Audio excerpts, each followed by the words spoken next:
The village of Oduachi was once peaceful, but fear had slowly taken over.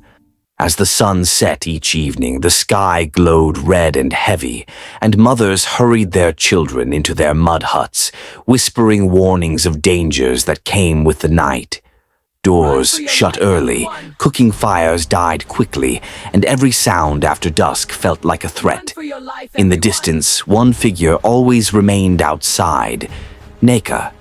She stood alone, quiet, beautiful, her long hair falling down her back as she watched the frightened villagers retreat.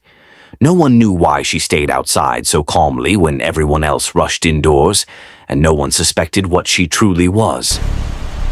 When the last bit of daylight vanished, Nneka slipped into her small hut.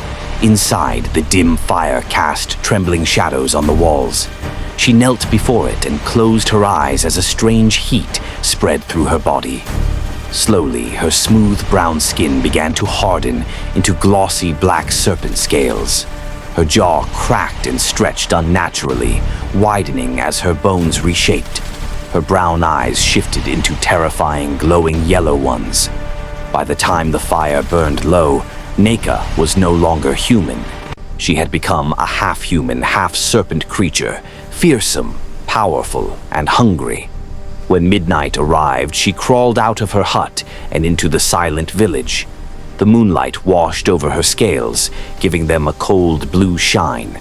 Her long black serpent tail dragged behind her, leaving patterns in the dust. She moved silently between the palm trees and mud huts, her glowing eyes searching for prey. That night, she found a man sleeping peacefully on a raffia mat inside his hut.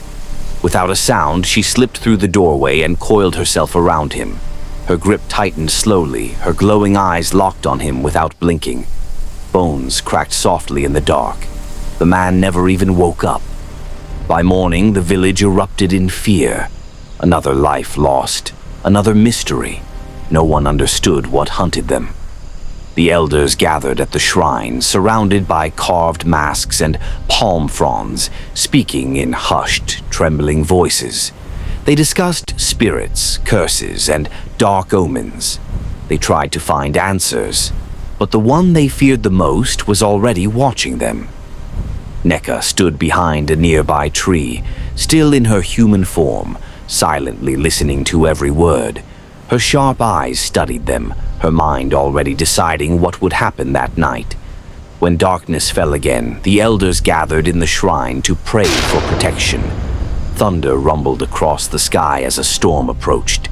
The torches flickered in the wind. And then, with a violent crash, something enormous smashed through the shrine doors. Nneka entered fully transformed, her serpent tail breaking the wooden beams apart. Rain and wind swept in behind her as she towered over the elders, their faces twisted in terror as they stumbled backward. Her scales shone under the trembling torchlight, her eyes glowed with hunger.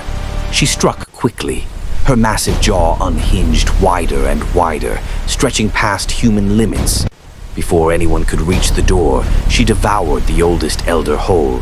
Screams filled the shrine as the others fled into the storm, stumbling through the mud, desperate to escape the creature hunting them. But there was no escape. Night after night, Nneka continued her rampage. Villagers disappeared, huts collapsed, clay pots shattered. Soon, Oduachi became a deserted wasteland, silent, broken, swallowed by mist.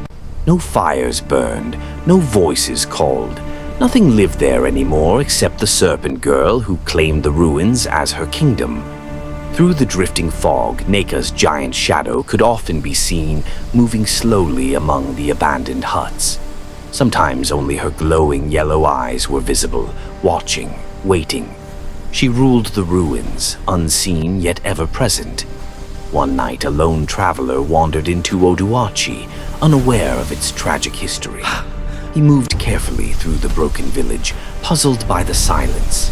As he bent down to examine the cracked earth, he suddenly felt something cold and smooth wrap around his ankle. He froze,